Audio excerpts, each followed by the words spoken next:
কুড়িগ্রামে অর্থনৈতিক অঞ্চল করার জন্য অধিগ্রহণকৃত জমি বাদ দিয়ে অন্য জমি ত্যাগ করার দাবি তুলেছেন এলাকাবাসী। দাবি আদায়ে কুড়িগ্রাম সোনাহাট স্থলবন্দরমুখী মহাসড়কে ধরলা সেতুর পূর্ব পাড়ে অবস্থান নিয়েছেন তারা। সেখান থেকে বিস্তারিত জানিয়েছেন আমাদের সহকর্মী ইউসুফ আলমগীর। ধরলা ব্রিজের পূর্ব পাড়ের যে মাধবরাম মৌজা আছে সেই মাধবরাম মৌজাকে এই অঞ্চল জুড়ে এবং এখানে একটি অর্থনৈতিক অঞ্চল গড়ে তুলবার জন্য সরকারের পক্ষ থেকে কিছু জমি অধিগ্রহণ করা হয়েছে।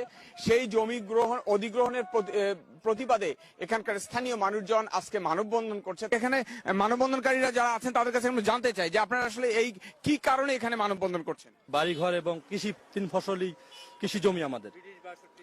অবশ্যই আমরা জানি যে এখানে অর্থনীতি অঞ্চলের জন্য আমাদের এই জমিগুলোকে চিহ্নিত করা হয়েছে।